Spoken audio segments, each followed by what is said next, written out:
Picture this. It's the 2008 Beijing Olympics. Michael Phelps is in the 200-meter butterfly final, and his goggles fill with water. He can't see the wall. He can't see his competitors. He is effectively blind in an Olympic final.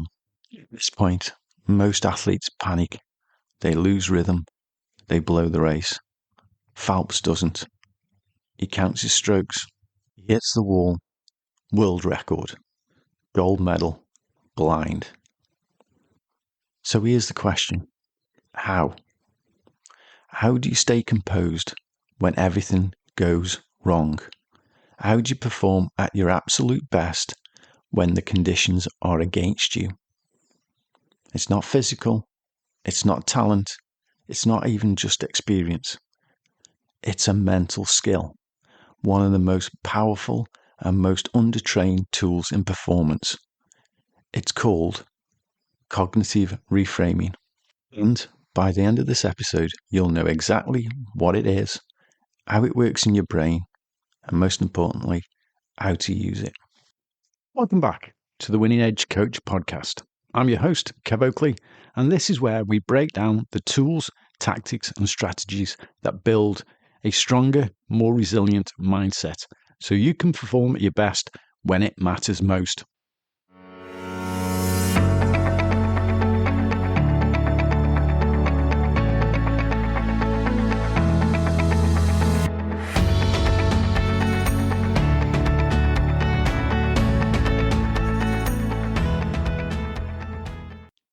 Let's get into today's episode.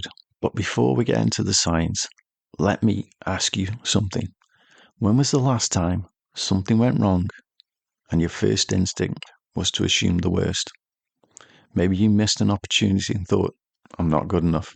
Maybe you lost a client, a match, or had a bad week, and your mind went straight to, this always happens. I never get this right. Sound familiar? That's not weakness, that's human. Your brain is doing exactly what it was designed to do. We have what's called a negative bias, a built-in tendency to notice and hold on to negative experiences more than positive ones. Thousands of years ago, that's what kept us alive. Today, the same system becomes a performance problem. Because now the threat isn't a predator, it's a match, a presentation, a decision. And when your brain reads those as threats, it triggers a cascade. Cortisol rises, thinking narrows, flexibility drops, performance suffers. That's called a threat appraisal. Cognitive reframing is how you interrupt that pattern. So, what is cognitive reframing? At its core, cognitive reframing is simple. Not denying reality, not pretending everything's fine, but choosing a more useful, accurate perspective. The facts stay the same. The meaning changes. And when the meaning changes, everything else follows. Your emotions, your physiology, your decisions, your performance. This comes from cognitive behavioral therapy, one of the most researched psychological approaches we have. But in performance environments, it's not therapy. It's strategy. It's the difference between asking, why does this always happen to me? And what can I do with this? A simple framework from the NHS here in the UK captures it perfectly. Catch it, check it, change it. Catch the thought, check if it's actually true, and then change it to something more useful. That's reframing. And it's not just mindset, it's neuroscience. When pressure hits, your amygdala, which is your threat detector in your brain, fires. That triggers fight or flight because that's what the amygdala is there to do. It's there to keep you safe. Heart rate up, adrenaline up, thinking down. This is the amygdala hijack. The result, you're no longer operating at your best. Now, here's the shift. When you reframe, when you consciously reinterpret what's happening, you activate the prefrontal cortex.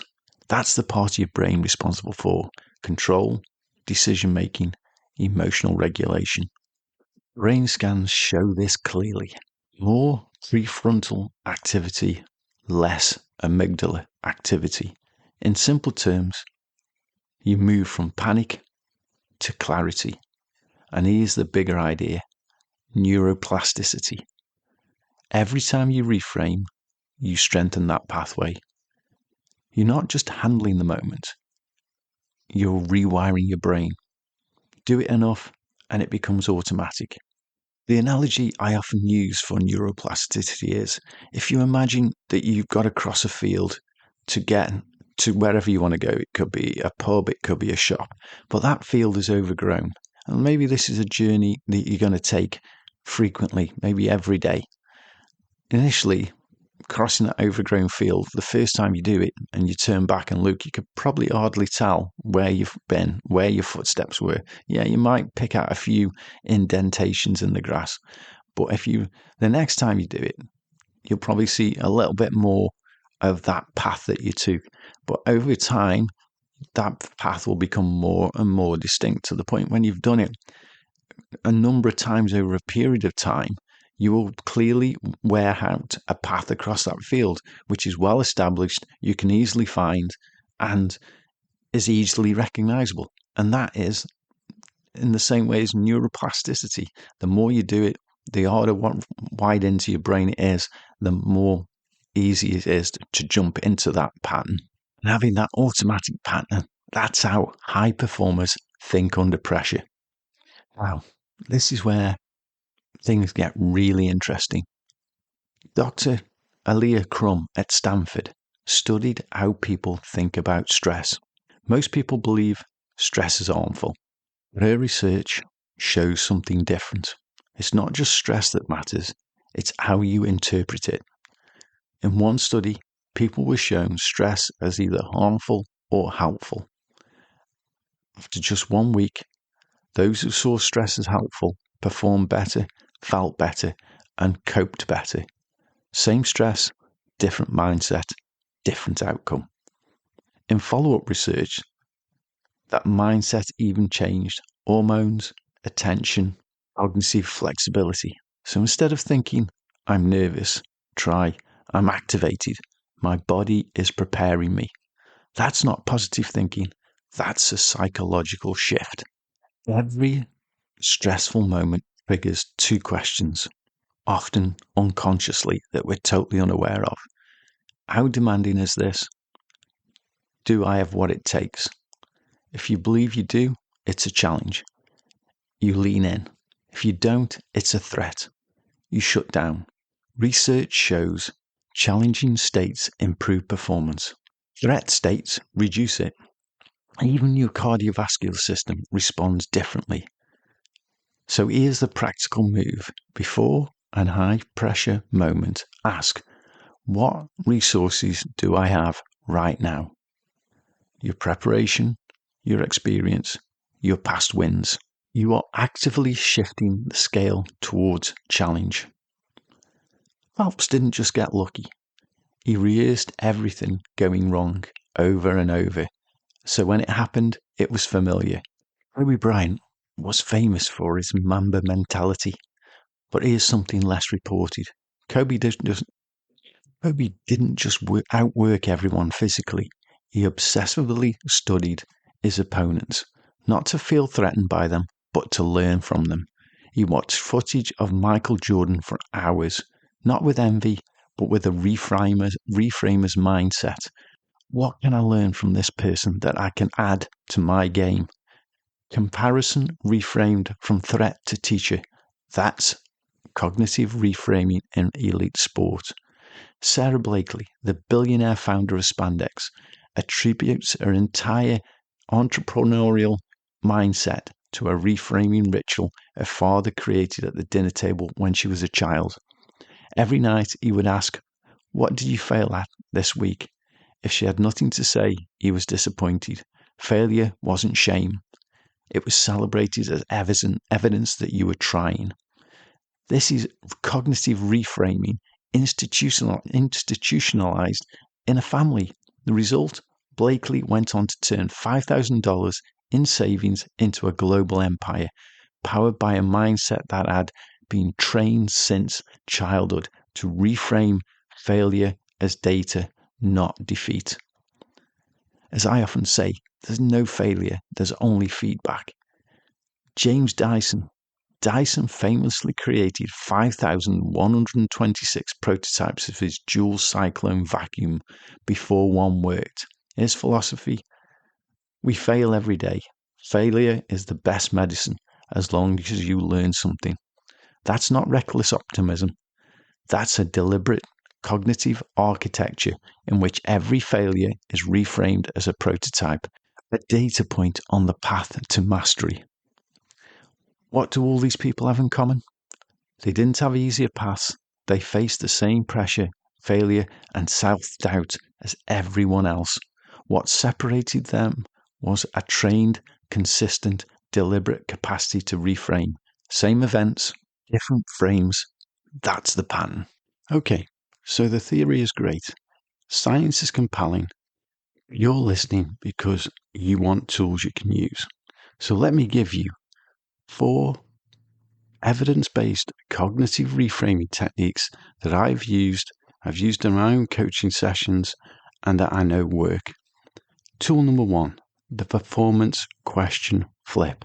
This particular favorite of mine. This is the simplest and fastest reframe available to you, and you can use it in any high-pressure moment. Swap the statement for a question. Swap the closed frame for an open one. Instead of, I can't handle this pressure, ask, how do I want to show up in this moment? Or how can I handle this pressure? Instead of, I failed, ask, what did this teach me? Instead of, this is a disaster, ask, what's the most useful thing I can do right now? Harvard's Social Development Lab calls this examining the evidence, weighing what you actually know versus what your negative bias is catastrophizing about. Questions engage the prefrontal cortex. Catastrophic questions, statements engage the amygdala. The language you use literally changes the part of the brain you engage in any moment. Tool 2. The stress activation reframe. This is straight from Dr. Crumb's research. When you feel the physiological signs of stress, heart racing, palms sweaty, shallow breathing, do not try to calm down. Instead, say to yourself, this is my body getting ready. I'm activated. This matters to me, and that energy is going to fuel my performance. This is not a positive affirmation. This is a documented stress mindset intervention. It really recalibrates your hormonal response and cognitive flexibility in real time. Tool 3, the failure debrief protocol, borrowed from Sarah Blakely's dinner time table ritual. After any setback, a missed shot, a lost deal, a poor performance, ask 3 questions. Question 1, what actually happened? Factual, not emotional. Question 2, what can I take from this?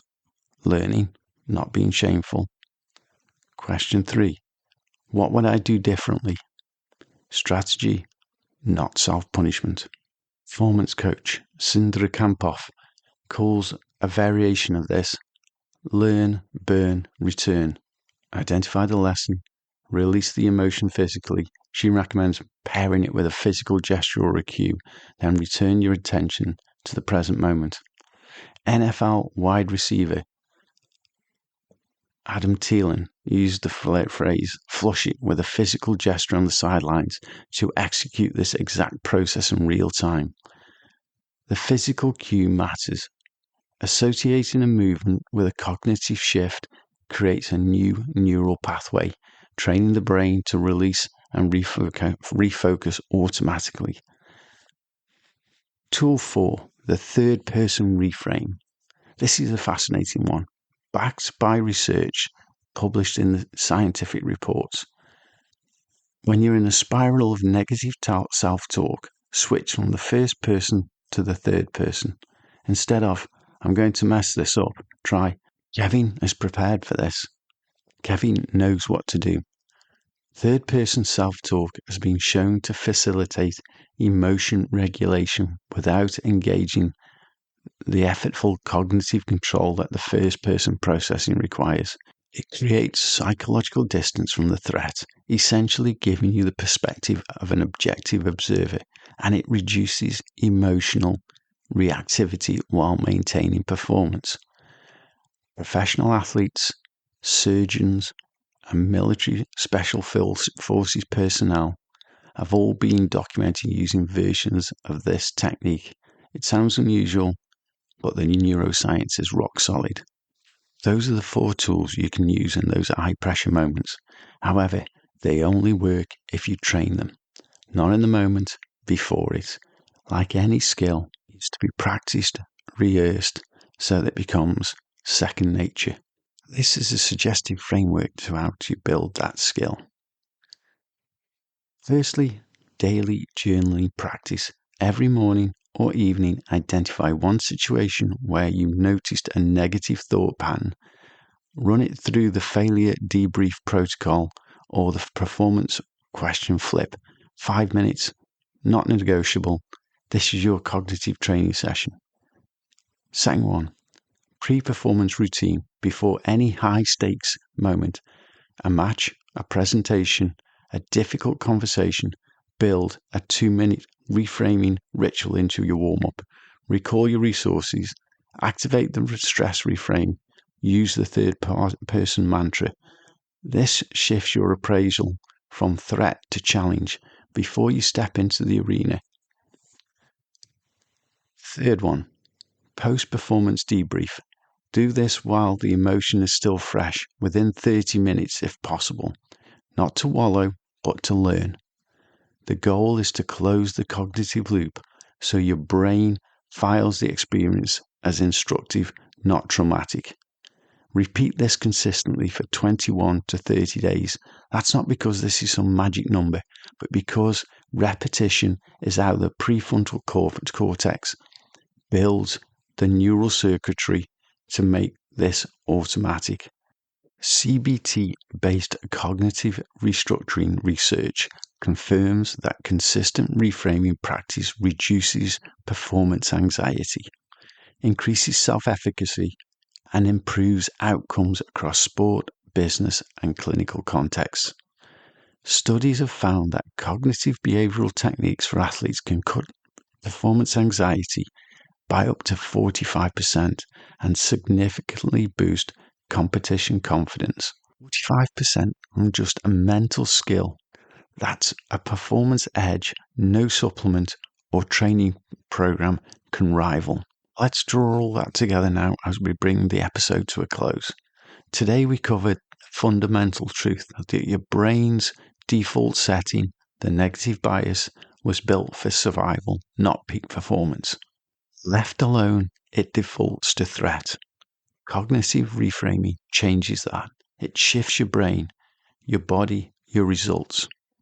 Same situation, different interpretation, different outcome.